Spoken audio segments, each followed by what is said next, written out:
मेरे प्यारे विद्यार्थियों, कल हमने देखा कल हमने जो कुछ भी देखा उसका आज हम पहले क्या करेंगे, क्विक रिकैप लेंगे और फिर हम अगले पॉइंट्स की तरफ हमारे बढ़ जाएंगे। ठीक है, तो कल हमने पहले देखा कि what is Ohm's law. Ohm's law ये बताता है कि किसी भी कंडक्टर के अंदर से पास होने वाला करंट वो उसके अक्रॉस अप्लाई किए गए पोटेंशियल डिफरेंस को क्या होता है, प्रोपोर्शनल होता है। या फिर हम ऐसा कह सकते हैं कि किसी भी कंडक्टर के अक्रॉस जो पोटेंशियल डिफरेंस है वो डायरेक्टली प्रोपोर्शनल होता है किसको, उसके अंदर से पास होने वाले करंट को। और हमने फिर आगे देखा कि ओहम्स लॉ को हम ऐसे लिख सकते हैं, V is equal to IR। इसमें V क्या है, ये V है potential difference across the conductor, I is the current passing through the conductor, and R is a constant, and that is called as resistance of the conductor. And this resistance of the conductor doesn't depend upon the potential difference applied across it, or it doesn't depend upon current passing through it. It means the resistance of a conductor is its integral property. ये उसके across apply किए गए potential difference या वहां से पास होने वाले जो current है उस पर depend नहीं है। That resistance is a property of material, and ये रेजिस्टेंस डिपेंड करता है उस कंडक्टर के फिजिकल प्रॉपर्टीज पे, यानी कि उसका क्रॉस सेक्शनल एरिया कितना है, या उसकी लेंथ कितनी है, या उसका जो टेम्परेचर है वो कितना है। ये सारी जो फिजिकल प्रॉपर्टीज है उस पे क्या डिपेंड करता है, उसका resistance, and that is a very integral property of that conductor. अब बात करते हैं, फिर हमने बात की थी बैटरी की, कि बैटरी क्या है और बैटरी हमें क्या देती है। Basically battery is a source of energy. क्या है, battery is a source of energy. Battery हमें एनर्जी प्रोवाइड करती है। क्या करती है, एनर्जी प्रोवाइड करती है। तो बैटरी हमें क्या देती है, energy. Battery is not a source of charge, battery is a source of energy. Okay, और मान लीजिए कि बैटरी क्या है, एक एनर्जी का गोदाम है और वहां से चार्ज किसी एक ट्रक की तरह वहां से एनर्जी कैरी करता है और कहां देता है, हमारे सर्किट के अंदर जो रेजिस्टेंस है उसको जाकर देता है। यानी कि चार्ज बैटरी के अंदर से एनर्जी लेके रेजिस्टेंस को देता है, फिर अपनी एनर्जी सारी जो है वो लूज करके फिर आता है बैटरी में, and it keeps on transferring the energy to the resistance. Okay, हमने ये देख लिया कि बैटरी क्या होता है। फिर हमने देख लिया कि किसी भी सर्किट में अच्छा, सर्किट से पहले हम इसकी बात करेंगे। मान लीजिए हमारे पास क्या है, एक कोऑर्डिनेट सिस्टम है, लाइक एक्स वाई एक्सिस या फिर एक्स वाई जेड एक्सिस। ठीक है, तो जैसे किसी एक्स वाई प्लेन में जैसे एक पॉइंट होता है ओरिजिन। क्या होता है, ओरिजिन, जिसके कोऑर्डिनेट्स होते हैं 0 0। यानी कि जैसे एक्स वाई प्लेन में एक पॉइंट ऐसा है जिसके कोऑर्डिनेट्स 0 0 है, वैसे ही यहां हमारे किसी भी इलेक्ट्रिकल सर्किट में एक पॉइंट ऐसा होगा जिसका पोटेंशियल हम 0 मान सकते हैं। क्या मान सकते हैं, 0। और जैसे कोऑर्डिनेट सिस्टम में बाकी सारे पॉइंट्स के जो कोऑर्डिनेट्स है वो ओरिजिन के विथ रिस्पेक्ट टू बनते हैं या फिर डिपेंड होते हैं, वैसे ही हमारे सर्किट्स में भी बाकी सारे पॉइंट्स के पोटेंशियल्स इस बात पे डिपेंड होंगे कि कहां पे पोटेंशियल हमने 0 माना है। फिर हम बात करते हैं पोटेंशियल एट ए पॉइंट की। देखिए, हमने जैसे सर्किट में किसी एक पॉइंट पे क्या माना है, पोटेंशियल 0 माना है, हाँ, और बाकी सारे पॉइंट्स का पोटेंशियल उस पॉइंट पे डिपेंड करता है जहां पे हमने 0 माना है। ओके, तो किसी भी पॉइंट का पोटेंशियल इस वो जो रेफरेंस पॉइंट है जहां पे हमने 0 माना है उस पर डिपेंड करता है। तो मैं क्या बोल रहा हूं, potential at A point depends on the reference point. और फिर बात आती है potential difference between two points की। ओके, तो भले किसी इंडिविजुअल पॉइंट का पोटेंशियल रेफरेंस पॉइंट पे डिपेंड करता है, बट किसी दो पॉइंट के बीच का पोटेंशियल डिफरेंस रेफरेंस पॉइंट पे डिपेंड नहीं करता। ठीक है, हाँ। और फिर हमने बात की थी कनेक्टिंग वायर्स की। कनेक्टिंग वायर्स जो है ये वो वायर्स है जो हम सर्किट में यूज करते हैं रेजिस्टेंसेस को बैटरी के साथ जोड़ने के लिए। वैसे देखा जाए तो इनका जो रेजिस्टेंस है वो बहुत कम होता है in comparison with the main resistance, या फिर जो हमारे एक्चुअल रेजिस्टेंसेस है, ओके, उसके कंपैरिजन में ये बहुत कम होता है। हाँ, बट भले ही इनका जो रेजिस्टेंस है वो बहुत कम होता है, बट इनके अंदर से पास होने वाला जो करंट है वो 0 नहीं होता।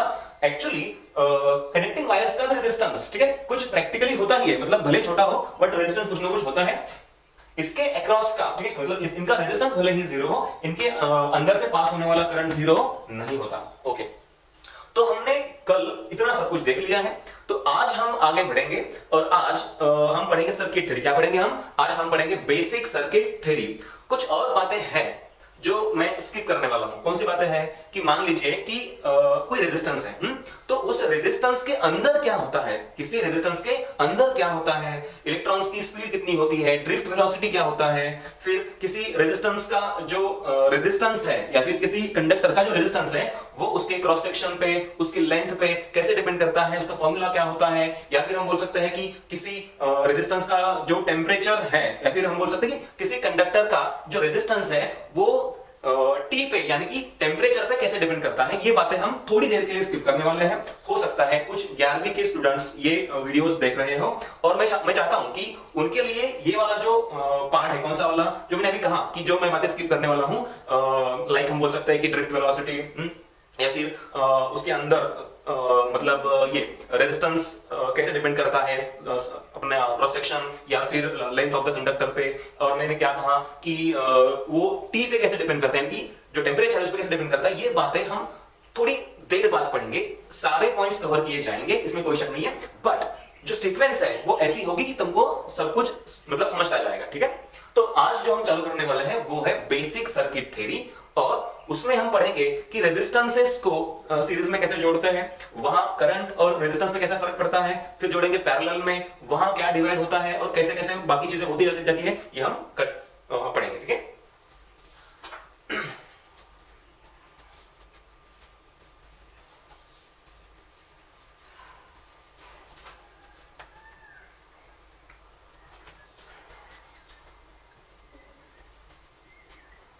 देखिए हमने कल के लेक्चर में देखा कि मान लीजिए ये बैटरी है, ये क्या है, एक बैटरी है, और इस बैटरी का जैसे एक रिकैप कर रहा हूं मैं, हाँ, और इस बैटरी का मान लीजिए जो पोटेंशियल डिफरेंस है वो कितना है, 10 वोल्ट है, कितना है, 10 वोल्ट। और अगर मैं कहूं कि ये जो पॉइंट है ये क्या है, ये पॉइंट है मतलब जो लोअर टर्मिनल है उसका पोटेंशियल मान लीजिए कितना है, 3 वोल्ट, कितना, 3 वोल्ट, और इसका पोटेंशियल है कितना, x वोल्ट। तो क्या हम ये x निकाल सकते हैं, यस। तो हमें करना क्या चाहिए, हमें क्या करना है, higher potential minus lower potential is equal to potential difference यानी कि 10। तो हमारा जो x है वो कितना आएगा, 13 वोल्ट, सही है। तो ऐसा एक और एग्जांपल कर लेते हैं, चलो देखिए मान लीजिए कि हमारे पास अब जो बैटरी है, हमारे पास जो बैटरी है उसका जो ये वाला टर्मिनल है, ये वाला, ठीक है, उसका पोटेंशियल है मान लो कुछ -2 वोल्ट, कितना है, -2 वोल्ट, और जो बैटरी है वो है 10 वोल्ट की, जैसे यहाँ पे था वैसे ही यहाँ पे भी है, और इसका पोटेंशियल है 2 वोल्ट। तो मुझे यहाँ का पोटेंशियल निकालना है जो कितना है, y। क्या निकाल सकते हैं, यस। तो हमें पता है higher potential minus lower potential is equal to potential difference, ठीक है। तो हायर पोटेंशियल कितना है, -2, क्योंकि ये कैसा है, ये पॉजिटिव टर्मिनल का पोटेंशियल है -2, ठीक है। -2 माइनस लोअर पोटेंशियल यानी कि y is equal to potential difference यानी कितना, 10। तो हम कह सकते हैं कि -2, ठीक है, -2 माइनस 10 इज इक्वल टू कितना, y।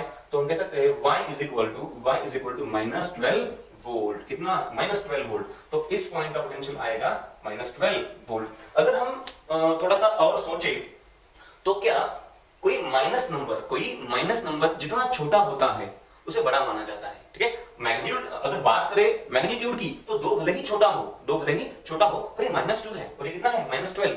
तो नेगेटिव नंबर जितना बड़ा होता जाएगा वो कितना हो उतना ही छोटा होता जाएगा। तो मतलब टेक्निकली भी ये चीज सही है कि this is a higher potential और ये क्या है, लोअर पोटेंशियल है, ठीक है। तो बैटरी के टर्मिनल्स के अक्रॉस पोटेंशियल डिफरेंस हम अलग-अलग तरीके से लिख सकते हैं। ऐसा कुछ नहीं है कि हम ऐसे ही हमें ऐसे ही लेना चाहिए। अगर मैं यहाँ पे 0 मान लेता, क्या मान लेता, 0, तो मुझे इसको 10 कहना होता, ठीक है। अगर मान लीजिए मैं अगर मैं इसको 2 कहता, कितना कहते हैं इसको, तो 2, तो इसे कुछ और लेना पड़ता, बाकी कुछ और नहीं है, ठीक है। तो अब हम कुछ 1-2 एग्जांपल्स करेंगे जहां पे हम करंट फाइंड करेंगे किसी सर्किट के एक आध ब्रांच का। देखिए मान लीजिए हमारे पास एक ऐसा वायर है, क्या है हमारे पास एक ऐसा वायर है, और इस वायर का ये जो पॉइंट है, ये पॉइंट है, मान लीजिए यहाँ पोटेंशियल कुछ तो भी है, मान लीजिए -2 वोल्ट, कितना है, यहाँ पोटेंशियल -2 वोल्ट, और यहाँ पोटेंशियल है कुछ -5 वोल्ट, कितना है, -5 वोल्ट। तो ये -2 और ये -5। ऑफ कोर्स तुम कह सकते हो कि इन दोनों में से which is the higher potential, yes this is the higher potential और ये लोअर पोटेंशियल है। और अगर मैं कहूं कि इसका जो रेजिस्टेंस है वो मान लीजिए कुछ 2.5 ओम है, कितना है, 2.5 ओम। तो क्या हम इसमें से पास होने वाला करंट निकाल सकते हैं, यस, कैसे निकालेंगे। देखिए अगर ये हायर पोटेंशियल है, ये लोअर पोटेंशियल है, तो जाहिर सी बात है कि करंट ऐसे फ्लो होगा, हायर पोटेंशियल से लोअर पोटेंशियल, और मान लीजिए वो करंट कितना है I, तो मैं लिख सकता हूं I मतलब कि V is equal to IR, क्या V is equal to IR, V is equal to IR। Actually ये जो हम V लिखते हैं ये क्या होता है, ये होता है potential difference. What is this V? Potential difference. और ये कैसे निकालते हैं, higher potential minus lower potential, तो हायर पोटेंशियल है -2, ठीक है, माइनस लोअर पोटेंशियल कितना है -5 इज इक्वल टू I, हमें नहीं पता I, R कितना है, R है -2.5, मतलब R है 2.5। तो देखिए I is equal to minus minus plus, और ये 3 माइनस माइनस प्लस 5 माइनस 2 कितना आएगा 3, तो हमारा आंसर होगा 3 डिवाइड बाय 2.5, यानी कि मैं इसको ऐसे लिख सकता हूं 3 डिवाइड बाय 5/2, यानी कि ये हो सकता है 6/5 एम्पियर। अब आंसर भले जो कुछ भी आए, हमें आंसर से उतना मतलब है नहीं, हमें बस टेक्निक सीखनी है कि अगर हमें किसी भी ब्रांच में किसी भी रेजिस्टेंस के अक्रॉस कितना पोटेंशियल डिफरेंस है ये अगर मालूम चल जाए तो हम उस ब्रांच में कितना करंट है ये निकाल सकते हैं। वैसे ही किसी बैटरी के अक्रॉस अगर हमें 2 पॉइंट्स के पोटेंशियल्स पता हो तो हम उस बैटरी का पोटेंशियल डिफरेंस भी पता कर सकते हैं। ठीक है, तो अब हम एक्चुअली चालू करेंगे बेसिक सर्किट थ्योरी को। तो आप अपने नोटबुक में लिख लो बेसिक सर्किट थ्योरी। क्या लिखना है, बेसिक सर्किट थ्योरी। और आज का लेक्चर बहुत ज्यादा इंपॉर्टेंट होने वाला है।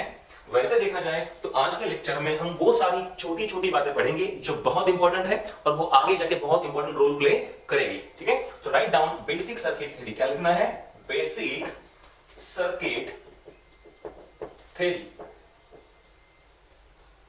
Write down basic circuit theory. और शुरू से पढ़ेंगे बिल्कुल from the scratch. Let's see, मान लीजिए मेरे पास एक रेजिस्टेंस है। क्या है मेरे पास, एक रेजिस्टेंस। अब ये क्या है, this is the symbol for resistance. ठीक है, ये रेजिस्टेंस है और ये रही हमारी बैटरी। चलो मान लीजिए इस बैटरी का जो पोटेंशियल डिफरेंस है वो कितना है, 10 वोल्ट। ठीक, ये जो रेजिस्टेंस है मान लीजिए ये है रेजिस्टेंस कितना, 5 ओम का। ठीक, तो मैंने कल बताया था कि किसी भी सर्किट में भले वो सिंपल हो या भले कितना ही कॉम्प्लेक्स क्यों ना हो, किसी भी सर्किट में किसी एक जगह, कहां पे, किसी भी एक जगह हम जीरो पोटेंशियल मान सकते हैं। और एक बार हमने एक रेफरेंस पॉइंट पे जीरो मान लिया, हम उसको रेफरेंस मान के बाकी पॉइंट्स के पोटेंशियल लिख सकते हैं। देखो ट्राई करते हैं। चलो अब मान लो कि मैंने यहां का पोटेंशियल सर्किट में इस पॉइंट का पोटेंशियल क्या मान लिया, जीरो मान लिया। अगर मैंने जीरो क्या माना है, करंट नहीं, रेजिस्टेंस वो भी नहीं, मैंने क्या माना है, जीरो। मैंने पोटेंशियल जीरो माना है। तो ध्यान रखिए मैं क्या जीरो मान रहा हूं, मैं पोटेंशियल को जीरो मान रहा हूं, रेजिस्टेंस या करंट को नहीं। चलो तो मैंने इस पॉइंट का पोटेंशियल जीरो मान लिया। और हमने कल ही पढ़ा जब कनेक्टिंग वायर्स के अक्रॉस हम जाते हैं तो हमें पता था कि कनेक्टिंग वायर्स का भले रेजिस्टेंस जीरो हो, करंट जीरो नहीं होता। और एक चीज हमने देखी थी, अगर रेजिस्टेंस जीरो है तो उसके अक्रॉस हमें जो कार्य करना पड़ेगा या फिर हमें जो वर्क करना पड़ेगा वो भी कितना होगा, निग्लिजिबल। यानी कि अगर बैटरी को इस कनेक्टिंग वायर के अक्रॉस कोई कार्य नहीं करना पड़ेगा तो कोई पोटेंशियल ड्रॉप भी नहीं होगा। तो हम कभी भी सर्किट्स में कनेक्टिंग वायर्स के अक्रॉस कोई पोटेंशियल ड्रॉप नहीं करेंगे। यानी कि अगर यहां पे पोटेंशियल जीरो है तो यहां भी जीरो है। क्यों, कोई ड्रॉप हुआ ही नहीं। अगर यहां जीरो था तो यहां भी जीरो, और अगर यहां जीरो था तो यहां भी जीरो, और यहां जीरो है तो इस पॉइंट पे भी मैं जीरो लिख सकता हूं। ठीक है, अब देखिए मुझे पता है, क्या पता है मुझको, कि ये बैटरी जो है ना इसका पोटेंशियल डिफरेंस 10 है। क्या है, 10। तो अगर उसका लोअर टर्मिनल जीरो है तो डेफिनेटली इसका जो हायर टर्मिनल है वो क्या होना चाहिए, वो होना चाहिए 10 वोल्ट। अगर ये 0 वोल्ट है तो ये कितना होगा, 10 वोल्ट। अब देखिए इस सर्किट के मतलब इस वायर के अलोंग, ठीक है, यहां तक क्या है, कनेक्टिंग वायर। तो कनेक्टिंग वायर के अक्रॉस तो कोई ड्रॉप नहीं होगा। मतलब अगर यहां पे 10 वोल्ट पोटेंशियल है तो यहां भी 10 होगा, यहां भी कितना होगा, 10 वोल्ट होगा, बराबर है। तो यहां भी कितना होगा, 10 वोल्ट। तो मैं ये कह सकता हूं, देखो यहां 10 वोल्ट है तो यहां भी 10 वोल्ट, यहां भी 10 वोल्ट, और यहां भी क्या आएगा, 10 वोल्ट। अब देखिए ये जो रेजिस्टेंस है कितना, 5 ओम का, इसके अक्रॉस जो पोटेंशियल डिफरेंस है वो कितना है, एक जगह पे मतलब एक पॉइंट पे 10 है तो एक पॉइंट पे कितना है, 0। तो मैं लिख सकता हूं डेल्टा V यानी कि पोटेंशियल डिफरेंस। अब नॉर्मली इसको V इक्वल टू IR या फिर delta V equal to IR बोल सकते हैं, बट ये हमारी मर्जी, हम मतलब जब जैसे चाहे अपने रिक्वायरमेंट के अकॉर्डिंग इसको लिख सकते हैं। तो डेल्टा V, तो मेरा मतलब है कि पोटेंशियल डिफरेंस, तो delta V is equal to what, IR। अब डेल्टा V क्या होता है, higher minus lower higher potential 10 minus lower potential 0 is equal to I हमें नहीं पता, R दिया है 5 ओहम, तो मैं I बोल सकता हूं 10 डिवाइडेड बाय 5 मतलब 2 एंपियर। तो इस प्रॉब्लम का आंसर हमारा होगा 2 एंपियर। वैसे प्रॉब्लम के आंसर में हम उतने इंटरेस्टेड नहीं है, हमें कॉन्सेप्ट सीखना है। तो कॉन्सेप्ट ये है कि किसी भी सर्किट में किसी एक जगह पे हम 0 मान के स्टार्ट कर सकते हैं और उसको 0 मान के बाकी सारे पॉइंट्स की पोटेंशियल हम लिख सकते हैं। ठीक है, तो हम आगे पढ़ेंगे कि दो रेजिस्टेंसेस को हम सीरीज में कैसे जोड़ सकते हैं। तो लिख लीजिए रेजिस्टेंसेस इन सीरीज। क्या लिखना है आपको? Resistances in series. दो रेजिस्टेंसेस को हम सीरीज में कैसे जोड़ सकते हैं और तब जो रेजिस्टेंस है या फिर करंट है कैसे वेरी करता है। तो मैं लिख रहा हूं रेजिस्टेंसेस इन सीरीज। अब जो नाम है ना सीरीज, ये खुद बताता है कि resistances are connected one after the other. तो देखिए मान लीजिए किसी एक सर्किट में ये रेजिस्टेंस R1 है और उसके बाद जो हमने जोड़ा है ये रेजिस्टेंस क्या है? R2, और उन दोनों को किसी एक बैटरी के अक्रॉस हमने जोड़ दिया है इन सीरीज। ठीक है, अब देखिए चलो कुछ असम्पशंस। मान लीजिए इस बैटरी का जो पोटेंशियल डिफरेंस है वो कितना है? V। ये R1 है और ये R2 है। अब सुनिए, अब ये हमें पता है कि battery is a source of energy. Battery charge देने वाली नहीं है, एक्चुअली चार्ज तो पहले से प्रेजेंट होता है रेजिस्टेंसेस में, बस उसे फ्लो करने के लिए बैटरी एनर्जी देती है। चलो मान लीजिए इस बैटरी को जोड़ने के बाद सर्किट में से क्यू चार्ज फ्लो करने लगा। कितना? क्यू चार्ज फ्लो करने लगा। तो मैंने कहा कि सर्किट में से कितना चार्ज फ्लो कर रहा है? क्यू। तो क्या ये जो क्यू चार्ज फ्लो कर रहा है, तो अगर R1 से Q फ्लो करेगा तो क्या वही Q चार्ज यहां से भी फ्लो करेगा? यस, मतलब इस Q को इन दोनों से गुजरना पड़ेगा। तो क्या हम ये भी कह सकते हैं कि अगर दोनों रेजिस्टेंसेस में से पास होने वाला अगर चार्ज सेम होगा तो क्या उन दोनों में से पास होने वाला जो करंट है वो भी सेम होगा? यस, मतलब R1 और R2 दोनों को अगर हम सीरीज में जोड़ दें तो उनके अंदर से या फिर R1 और R2 में से पास होने वाला जो करंट है वो क्या होगा? वो सेम होगा। ठीक है, तो करंट तो सेम है, then what about potential difference? मतलब ये जो बैटरी का जो पोटेंशियल है ये V। अब ये देखिए कि ये जो V है, ये जो बैटरी है ये क्या दे रही है? ये बैटरी दे रही है एनर्जी, जो कि यूज होने वाली है या फिर जो खर्च होने वाली है कहां पे? इस R1 और R2 के अक्रॉस। चार्ज यहां से एनर्जी लेगा और फिर कुछ एनर्जी इस R1 को देगा और कुछ एनर्जी इस R2 को देगा, फिर सारी एनर्जी खत्म, फिर एनर्जी लेगा और फिर ऐसे एनर्जी कंटिन्यूअसली देता रहेगा। तो मतलब मैंने ये कहा कि जब एक बार चार्ज घूमा सर्किट में से तो उसने अपनी एनर्जी का, चार्ज ने जो एनर्जी ली थी बैटरी से, उसने अपनी एनर्जी का कुछ हिस्सा R1 को दिया और कुछ हिस्सा R2 को दिया। अच्छा, ये एनर्जी ट्रांसफर होती कैसे है? चलो उसको समझने के लिए ये एक बात अभी बस ध्यान में रख दो। क्या है कि जब भी कभी कोई चार्ज A पॉइंट से B पॉइंट पे आता है। कहां से? A पॉइंट से B पॉइंट पे आता है, और अगर A और B इन दो पॉइंट्स में अगर पोटेंशियल डिफरेंस है V, कितना डिफरेंस है? Potential difference V। अगर A और B इन दोनों के बीच पोटेंशियल डिफरेंस है V, तो जब भी कोई Q चार्ज A पॉइंट से B पॉइंट पे आता है तो या तो ठीक है, या तो वो QV इतनी एनर्जी या तो गेन करता है या तो उतनी एनर्जी वो लूज करता है। बात समझ में आई? तो जब भी कोई चार्ज Q A पॉइंट से B पॉइंट आता है जिनका पोटेंशियल डिफरेंस V है, तो या तो वो QV इतनी एनर्जी गेन करता है या उतनी एनर्जी लूज करता है। अब सुनिए, जब charge Q V potential difference वाली बैटरी से गुजरेगा तो वो एनर्जी गेन करेगा। मतलब अब उसके पास कितनी एनर्जी है? Q into V। जैसे मैंने यहां पे कहा था Q इंटू V क्या है? एनर्जी। ये Q चार्ज की एनर्जी है। तो QV इतनी एनर्जी लेके वो जा रहा है, तो उस एनर्जी का कुछ हिस्सा वो इसे देगा और कुछ हिस्सा वो इसे दे देगा। तो देखिए मैंने अभी कहा कि मेरे पास जो कुछ भी एनर्जी थी, कितनी थी? मेरे पास पूरी एनर्जी थी Q इंटू वॉट? V, बराबर? Q into V। अब थोड़ी देर के लिए मान लीजिए कि ये जो पॉइंट है कौन सा वाला, ये जो रेजिस्टेंस है, ठीक है, ये जो रेजिस्टेंस है, इस रेजिस्टेंस के अक्रॉस, इसके अक्रॉस जो पोटेंशियल डिफरेंस है, कितना है पोटेंशियल डिफरेंस? मान लीजिए V1 है। कितना है? V1। तो इसके अक्रॉस का डिफरेंस है V1 और इसके अक्रॉस का पोटेंशियल डिफरेंस कितना है? V2। मुझे नहीं पता ये कितना है क्या है, बस मैंने मान लिया कि इसके अक्रॉस पोटेंशियल डिफरेंस V1 है और इसके अक्रॉस कितना है V2 है। तो देखिए मैं ऐसे कह सकता हूं, जब चार्ज इस V1 डिफरेंस से गुजरेगा तो क्या वो QV1 इतनी एनर्जी लूज करेगा, क्योंकि वो कहां से गुजर रहा है, R1 से गुजर रहा है, तो एनर्जी उसको देके जा रहा है, यानी कि जब वो यहां से गुजरेगा तो वो एनर्जी लूज करेगा QV1। वैसे ही जब वो यहां से जाएगा तो वो लूज करेगा QV2। मतलब जो पूरी एनर्जी थी QV, उसका कुछ हिस्सा उसने R1 को दिया, बाकी का हिस्सा उसने R2 को दिया, ठीक है। तो QV इज इक्वल टू मैं लिख सकता हूं QV1 प्लस QV2। तो ये जो Q है क्या हो जाएगा, कैंसिल, तो बचेगा V is equal to capital V है, तो V इज इक्वल टू बचेगा V1 plus V2।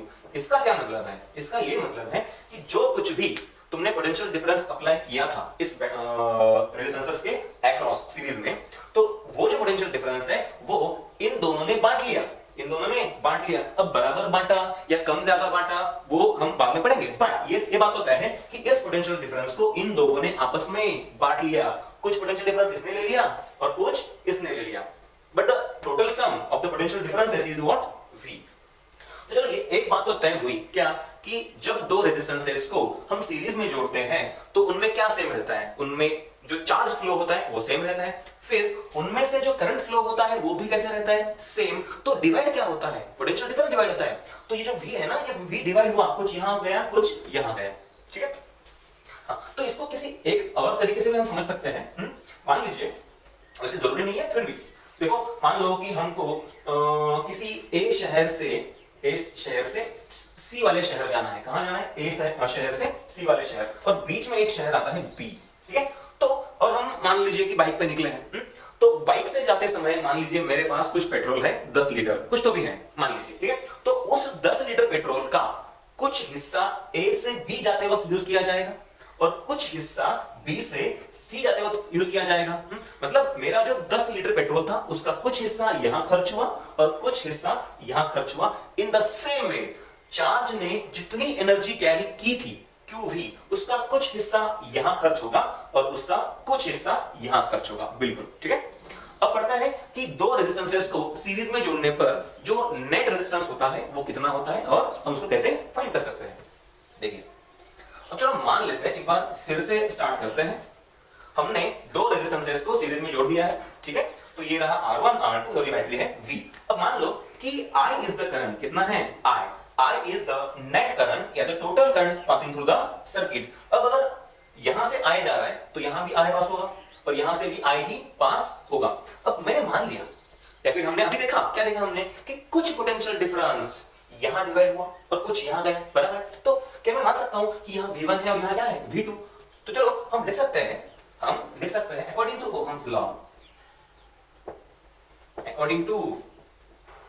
Ohm's law, मैं इसके अक्रॉस का पोटेंशियल डिफरेंस लिख सकता हूं। देखिए, इसके अक्रॉस का पोटेंशियल डिफरेंस है V1, जो कि लिखा जाएगा I into R1।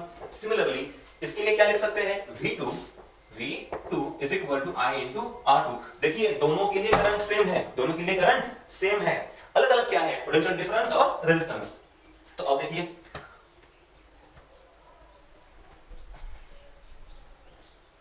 पर मुझे ये पता है ना, मुझे ये पता है कि V1, देखिए मतलब कि टोटल जो ये V है ना, ये V is equal to V1 plus V2। हमने अभी देखा कि ये जो पोटेंशियल है ये क्या होता है, डिवाइड होता है V1 और V2 में। तो V equal to V1 plus V2।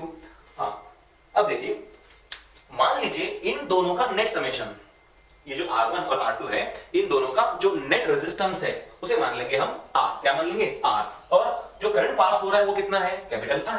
तो मैं इस V को लिख सकता हूं I into R। देखिए, ये I क्या है, current passing through the circuit, जो कि टोटल करंट है, और R को हमने क्या माना है, R is the resultant resistance, is the net resistance of R1 and R2। पता नहीं है कितना है, बस हमने मान लिया I into R is equal to, अब बोलो V1 क्या है, V1 है I into R1, V2 क्या है, I into R2।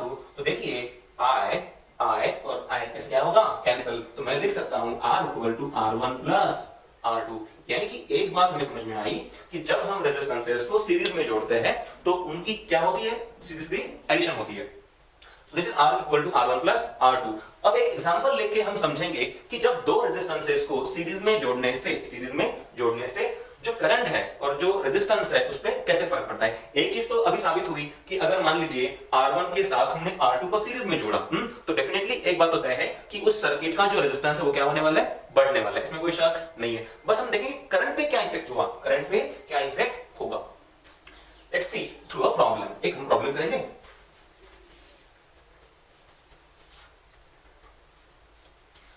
सी है, मान लीजिए मेरे पास एक सर्किट है, क्या है, एक सर्किट।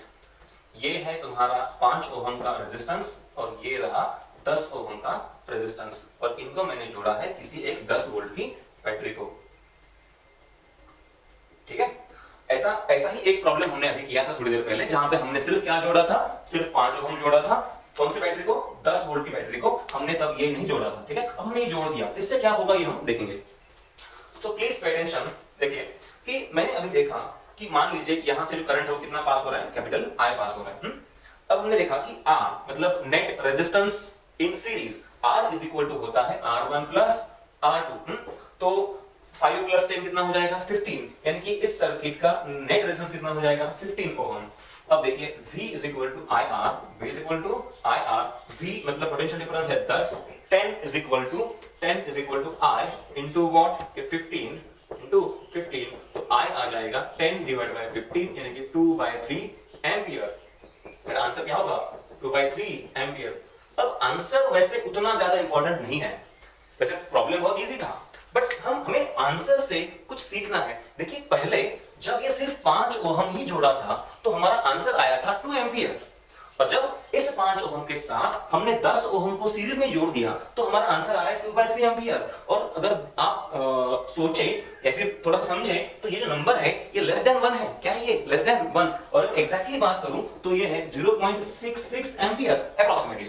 ठीक है, तो आप मतलब समझ सकते हो, पहले 2 एंपियर था और अब कितना हो गया, 0.66। यानी कि एक बात तो तय है कि अगर किसी रेजिस्टेंस के साथ तुम एक और सीरीज में जोड़ दो तो उस सर्किट में जो करंट फ्लो हो रहा था वो डेफिनेटली क्या होगा, घट जाएगा या फिर कम हो जाएगा। बात समझ में आई? ओके। अब हम देखते हैं कि करंट तो देखा हमने कि जब दो रेजिस्टेंसेस को हम सीरीज में जोड़ते हैं तो चार्ज सेम फ्लो होता है, बराबर ना, चार्ज सेम फ्लो होता है, करंट भी सेम फ्लो होता है। हाँ, रेजिस्टेंस को अगर हम सीरीज में जोड़ते जाएंगे तो करंट घटता जाएगा, ये बात सही है। अब एक चीज देखते हैं कि मान लो कि दो रेजिस्टेंसेस को सीरीज में जब हम जोड़ते हैं तो जो शेयरिंग ऑफ पोटेंशियल डिफरेंस है, शेयरिंग ऑफ पोटेंशियल डिफरेंस मतलब बैटरी, ये जो बैटरी है 10 वोल्ट की, तो इस 10 वोल्ट में से कितना हिस्सा इसने यूज किया और कितना हिस्सा इसने यूज किया, बात समझ में आई? तो we have to find a way how the battery divides its potential difference across these two resistances. ठीक है, हमें देखना है। चलो इसको भी हम किसी एक एग्जांपल के थ्रू ही समझ सकते हैं।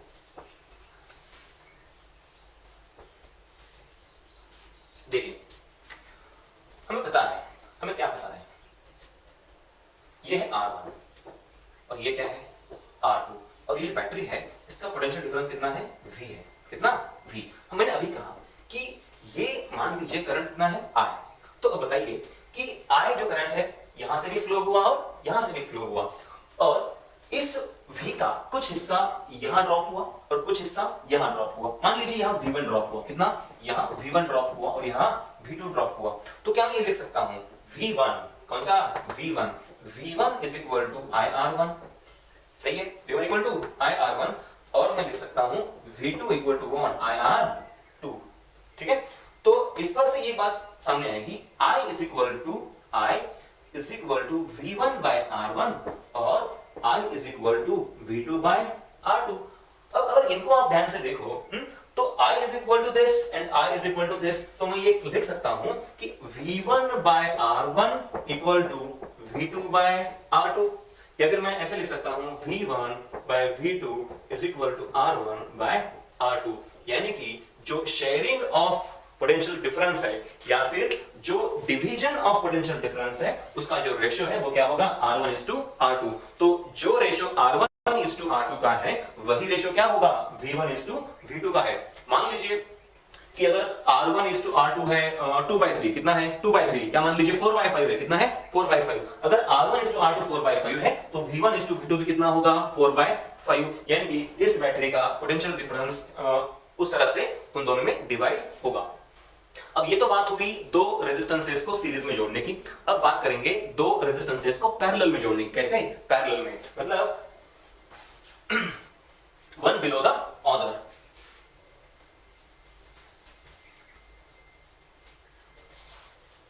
देखिए resistances in parallel, resistances in parallel. See, suppose we have a circuit in which two resistances R1 and R2 are connected in parallel like this. We have connected two resistances R1 and R2 in parallel like this to battery whose potential difference is what? V. अब देखिए जो charge मैं यहां से, या फिर मान लीजिए कि इस ब्रांच में से कुल मिलाकर क्यों इतना चार्ज फ्लो हो रहा है, कितना क्यू। अगर यहां इस ब्रांच से क्यू चार्ज पास हो रहा है और उसको आगे जाके दो रास्ते अवेलेबल हो रहे हैं पास करने के लिए, तो ऑब्वियसली कुछ चार्ज यहां से पास होगा और कुछ चार्ज यहां से पास होगा, यानी कि तुम्हारे टोटल चार्ज में से कुछ चार्ज R1 में से और कुछ R2 से पास होगा। तो अगर चार्ज डिवाइड होगा तो क्या करंट भी डिवाइड होगा? यस। तो कुछ करंट जो है वो यहां से पास होगा और कुछ करंट यहां से पास होगा। दोनों सेम हो या डिफरेंट हो ये हम बाद में देखेंगे, बट अभी तो हमें इतना पता है कि करंट डिवाइड होगा। एक और बात देख लीजिए, हमने थोड़ी देर पहले देखा कि सर्किट में किसी एक जगह हम जीरो मान सकते हैं। तो चलो मान लिया कि यहाँ पोटेंशियल क्या है जीरो, यहाँ कितना पोटेंशियल है जीरो। अगर यहाँ जीरो है तो यहाँ भी जीरो, और यहाँ जीरो तो यहाँ भी जीरो, क्योंकि ये क्या है कनेक्टिंग वायर। तो यहाँ जीरो लिखने के बजाय मैं यहाँ जीरो लिखता हूँ, ठीक है चलेगा। और यहाँ जीरो है और ये बैटरी का पीडी कितना है V, तो यहाँ कितना होगा V, क्योंकि V minus zero equal to V। और अगर यहाँ V है तो यहाँ भी कितना होगा V। अब देखिए R1 के अक्रॉस जो पोटेंशियल डिफरेंस है वो कितना है V माइनस जीरो V। यहाँ भी कितना है V माइनस जीरो V, मतलब R1 और R2 दोनों के अक्रॉस जो पोटेंशियल डिफरेंस है वो कितना है V। यानी कि एक चीज तो हम हमें पता है कि जब दो रेजिस्टेंसेस पैरेलल में जोड़े जाएंगे तो उनके बीच का या फिर उनसे पास होने वाला भले करंट डिफरेंट हो, क्या सेम होता है पोटेंशियल डिफरेंस उनके अक्रॉस सेम होता है। तो देखिए अब मान लीजिए यहां से पास होने वाला करंट है I1, कितना है I1, और यहां से पास होने वाला कितना है करंट I2। तो मैं ये लिख सकता हूं, क्या लिख सकता हूं मैं, मुझे पता है पोटेंशियल डिफरेंस कितना है V। तो पोटेंशियल डिफरेंस क्या है, potential difference V minus zero मतलब V, ठीक है। V is equal to I1 into R1। Similarly मैं क्या लिख सकता हूं, देखिए इसके अक्रॉस का potential difference V minus zero मतलब V इज इक्वल टू क्या आएगा फिर I2 into R2, I2 into what R2। अब एक बात तो तय है कि ये जो करंट डिवाइड हुआ, यहां से I1 गया, यहां से I2 गया, और मान लीजिए इस ब्रांच में से जाने वाला जो टोटल करंट था वो कितना था कैपिटल I, बराबर। तो यहां से निकला I, यहां गया I1 और यहां गया I2। तो मैं ये लिख सकता हूं जो टोटल करंट है I is equal to I1 plus I2, सही है। अब देखिए ये I क्या है, ये total current passing through the circuit. अब एक चीज और मान लेते हैं, मान लो R1 और R2 इन दोनों का जो रिजल्टेंट रेजिस्टेंस है या फिर जो नेट रेजिस्टेंस है वो कितना है कैपिटल R। अब अगर इन दोनों का रेजिस्टेंस कैपिटल R है, पास होने वाला करंट I है, तो मैं लिख सकता हूं, ये मैंने कहां से लिखा, ये मैंने यहां से लिखा I डिवाइड हुआ I1 प्लस I2 की तरह से। अब देखिए अगर नेट रेजिस्टेंस R है, नेट जो करंट है वो कितना है I, तो मैं ये लिख सकता हूं I is equal to V by R। क्या लिख सकता हूं I equal to V by R, where R is the net resistance, I is the net current, ठीक है। I1 को क्या लिख सकते हैं, I1 को लिख सकते हैं V बाय R1 और I2 को लिख सकते हैं V बाय R2। तो देखिए V क्या हो जाएगा कैंसिल, तो हमारे लिए एक फॉर्मूला बन के आएगा, कौन सा 1 by R is equal to 1 by R1 plus 1 by R2। तो हमारा फॉर्मूला बना 1 by R is equal to 1 by R1 plus 1 by R2। This is the net resistance in parallel. इसको हम सिंप्लीफाई कर सकते हैं, R is equal to R1 into R2 divide बाय R1 plus R2। बहुत ज्यादा केसेस में हम यही सिंप्लीफाइड फॉर्मूला यूज किया करेंगे। कौन सा? Net resistance R is equal to R1 into R2 upon R1 plus R2। और एक एग्जांपल लेके हम देखेंगे कि दो रेजिस्टेंसेस को पैरेलल में जोड़ने से जो नेट करंट है उस पर क्या असर होता है और जो नेट रेजिस्टेंस है उस पर क्या असर होता है। ठीक है, अभी हम एक प्रॉब्लम लिखेंगे।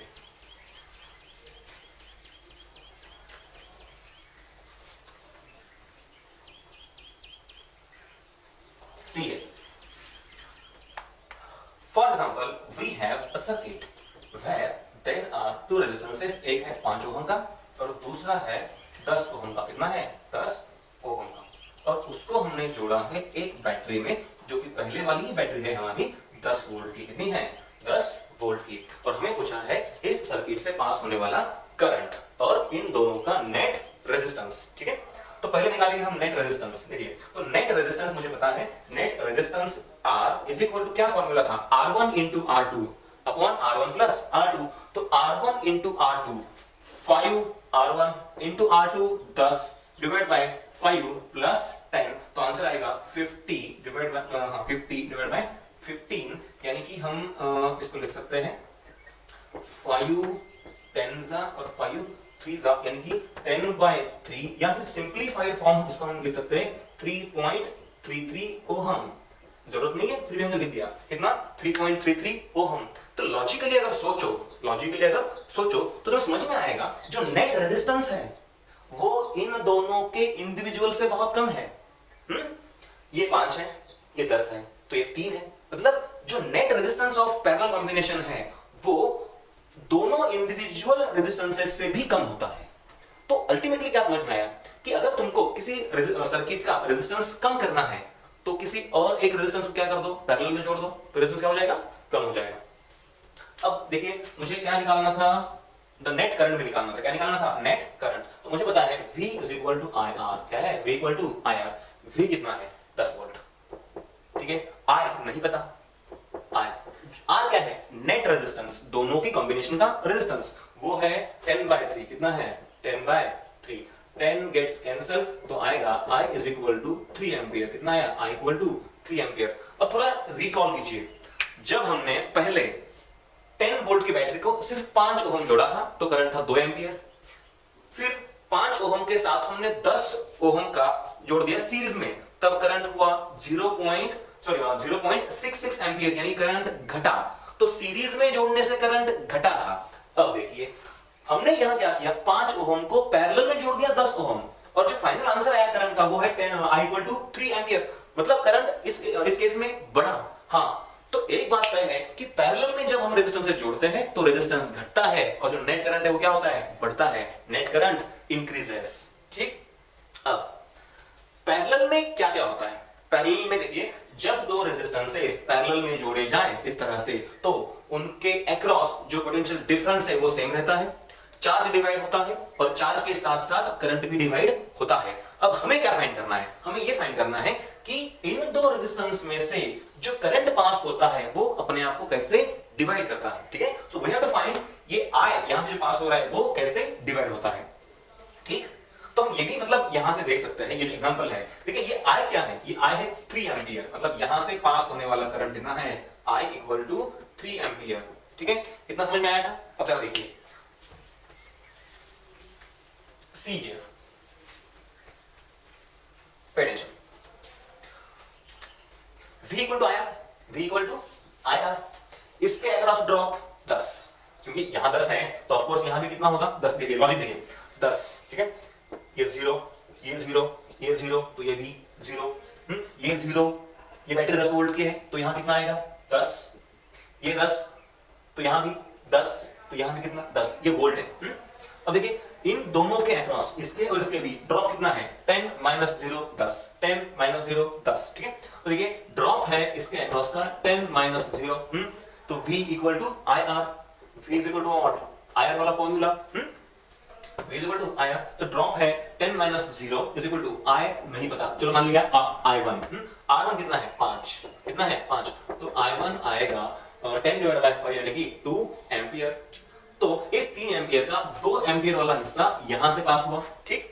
अब देखिए इसके केस में क्या होता है, again v equal to IR, तो ड्रॉप देखिए 10 minus 0 10 is equal to IR2। I कितना है, मतलब I2 R2, I2 हमें नहीं पता, R2 कितना है 10, R2 है 10, तो मैं लिख सकता हूं I2 इज इक्वल टू,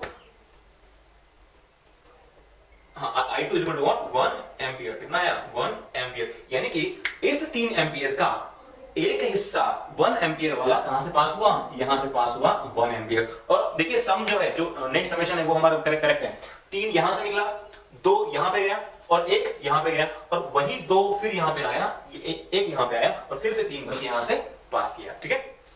यानी कि हमने अभी देखा कि करंट डिवाइड कैसे होता है, ठीक है, but we have to actually find the ratio of I1 and I2 in terms of R1 and R2। तो अगर हमें कोई भी R1 R2 दिया जाए पैरेलल में, तो उनके अक्रॉस डिवाइड होने वाला जो करंट है I1 I2 वो हमें डिवाइड करते आना चाहिए, and we will form a formula for that. Let's see a example, या फिर एग्जांपल तो ले ही लेंगे, बट एक फार्मूला पहले बनाएंगे जो हमको बताएगा कि हमको I यानी करंट को कैसे डिवाइड करना है। सी देखिए, मुझे पता है कि अगर दो रेजिस्टेंसेस पैरेलल में जुड़े हैं, कैसे जुड़े हैं, पैरेलल में, ये इस तरह से, देखिए ये है बैटरी, पोटेंशियल कितना है इसका V, पोटेंशियल डिफरेंस है V, ये R1 है और ये क्या है R2, ये क्या है R2, दोनों के अक्रॉस क्या सेम है, पोटेंशियल डिफरेंस क्या अलग है I, करंट। तो मान लीजिए यहां से पास हुआ करंट I, यहां गया I1 और यहां गया I2, ठीक है। तो क्या, तो मैं क्या लिख सकता हूं, मैं लिख सकता हूं V, देखिए ये अब यहां V है ना, यहां V है, तो दोनों के अक्रॉस कितना अप्लाई हुआ V, पैरेलल में क्या सेम होता है, पोटेंशियल डिफरेंस। तो अगर बैटरी का पोटेंशियल डिफरेंस V है तो दोनों के अक्रॉस क्या है V, तो V is equal to I1 R1, क्या है I1 R1, और इसके लिए भी V इज इक्वल टू क्या होगा I2 R2। तो दोनों को इक्वेट कर देते हैं, देखिए I1 R1 equal to what I2 R2। तो मैं ये कर सकता हूं I1 divide by I2 is equal to R2 divide by what R1, ठीक है। I1 by I2 is equal to R2 by R1। इसको ही देखिए, ये जो हमारा I1 बाय I2 है, इसे ही मैं थोड़ा अलग तरीके से लिखना चाहता हूं, थोड़ा सा अलग तरीके से। देखिए कैसे लिख सकते हैं इसको, I1 बाय I2 को, सी I1, ये जो I1 बाय I2 है, मैंने इसे लिखा I1 is to I2, कोई प्रॉब्लम नहीं है। और ये जो R2 बाय R1 है, क्या है R2 बाय R1, मैं इसे ऐसे लिखता हूं 1 अपॉन R1, क्या लिखा 1 upon R1 upon 1 upon R2। क्या मैंने कोई गलत किया, नहीं, 1 by R1 upon 1 by R2, ये अल्टीमेटली क्या हो जाएगा R2 बाय R1। और फाइनली मैं इसे ऐसे लिख सकता हूं, जैसे I1 बाय I2 को लिखा था I1 is to I2, वैसे ही 1 by R1 upon 1 by R2 को मैं लिख सकता हूं 1 by R1 is to 1 by R2। बात समझ में आई? तो जो भी करंट डिवाइड होगा I1 is to I2, वो किस तरह से डिवाइड होगा, वो डिवाइड होगा 1 by R1 is to 1 by R2। तो हमारे लिए इंपॉर्टेंट फॉर्मूला क्या है, तो हमारे लिए इंपॉर्टेंट फॉर्मूला ये है कि current division in the parallel arrangement, current division in the parallel arrangement, और वो फॉर्मूला है I1 is to I2 is equal to 1 by R1 is to 1 by R2। बात समझ में आई? Yes, this is the way in which current gets divided in the parallel arrangement of resistances। अब थोड़ा सा recap कर लेते हैं। सीरीज में क्या सेम रहता है करंट, क्या डिवाइड होता है पोटेंशियल डिफरेंस।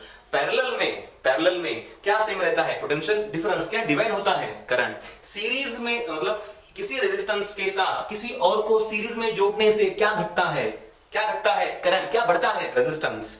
किसी रेजिस्टेंस के साथ किसी और को पैरेलल जोड़ने से क्या घटता है रेजिस्टेंस, क्या बढ़ता है करंट, ठीक है। तो ये चीजें तो हमारी क्लियर है कि रेजिस्टेंसेस को सीरीज पैरेलल में जोड़ने से क्या फर्क पड़ता है और उसको हम कैसे डिवाइड कर सकते हैं। देखिए पैरेलल में सीरीज में क्या डिवाइड होता है, पोटेंशियल डिफरेंस कैसे होता है, V1 by V2 is equal to R1 by R2। तो जो ratio R1 is to R2 का है वही किसका होगा, V1 is to V2 का। और पैरेलल में क्या सेम रहता है पोटेंशियल डिफरेंस, क्या डिवाइड होता है करंट, कैसे डिवाइड होता है I1 is to I2 equal to 1 by R1 is to 1 by R2। मान लो कि तुम्हारे पास दो रेजिस्टेंस है 5 ओम और 10 ओम, कितना 5 ओम और 10 ओम, तो करंट कैसे डिवाइड होगा, I1 is to I2 equal to 1/5 अभी हमने एक प्रॉब्लम किया था पहले ही, क्या कि हमारे पास दो रेजिस्टेंस थे 5 ओम और 10 ओम, इसलिए मैंने लिया R1 5 और R2 10। अब देखिए इसको सिंपलीफाई कैसे करना है, मान लीजिए इसको किसी के एक नंबर से मल्टीप्लाई कर दीजिए, मान लो 10 से मल्टीप्लाई कर दिया, तो 10 से मल्टीप्लाई करने पर क्या हो जाएगा, ये देखिए 10 इंटू, मैं बस कर रहा हूं, इसकी जरूरत नहीं है, फिर भी 10 into 1/5 is to 1/10 into what 10। किसी रेशो को ऊपर नीचे 10 से मल्टीप्लाई करने से कोई फर्क नहीं पड़ेगा। देखो 5 1 जा और 5 कितना 2 जा, तो ये बन गया 2, 10 1 जा 10 1 जा, तो ये आ गया 1। मतलब यहां करंट डिवाइड होगा 2:1 रेशो में, किस रेशो में 2:1। और अगर आप रिकॉल करो तो I1 की वैल्यू थी 2 एंपियर और I2 की वैल्यू थी 1 एंपियर, जिसका रेशो एग्जैक्टली 2:1 है। मतलब हमने जो पढ़ा वो बिल्कुल सही है। ठीक है, तो यहां हमने देख लिया कि करंट को पैरेलल में कैसे डिवाइड करना होता है, उसका फॉर्मूला क्या है और क्या सेम रहता है, क्या डिफरेंट रहता है, कैसे डिवाइड होता है, ये हमने देख लिया। ठीक है, तो वैसे देखा जाए तो असलियत ये है कि हमें इतने आसान प्रॉब्लम्स एग्जाम में नहीं आते। हमें जो प्रॉब्लम्स आते हैं वो बहुत कॉम्प्लेक्स होते हैं, जिसमें तो मतलब कुछ प्रॉब्लम्स में तो हम ये भी डिसाइड नहीं कर सकते कि दो रेजिस्टेंस सीरीज में है या पैरेलल में है। तो अगले लेक्चर में हम ये टेक्निक सीखेंगे कि बिना सीरीज पैरेलल डिसाइड किए हम किसी भी रेजिस्टेंस में से पास होने वाला करंट कैसे निकाल सकते हैं। और उसके लिए हमको जो आज हमने टेक्निक सीखा, कौन सा, रेफरेंस जीरो वाला टेक्निक, हमको कल काम आएगा। ठीक है, तो आज के लिए इतना काफी है। कल हम पढ़ेंगे कॉम्प्लेक्स सर्किट्स में से किसी भी एक रेजिस्टेंस में कितना करंट पास हो रहा है उसको फाइंड करने की टेक्निक। तो बच्चों थैंक यू वेरी मच। आज का लेक्चर बहुत इंपॉर्टेंट था, आज का लेक्चर एक बार रिवाइज कीजिए ताकि कल का जो टेक्निक है वो हमको अच्छी तरह से समझ में आए। Thank you very much.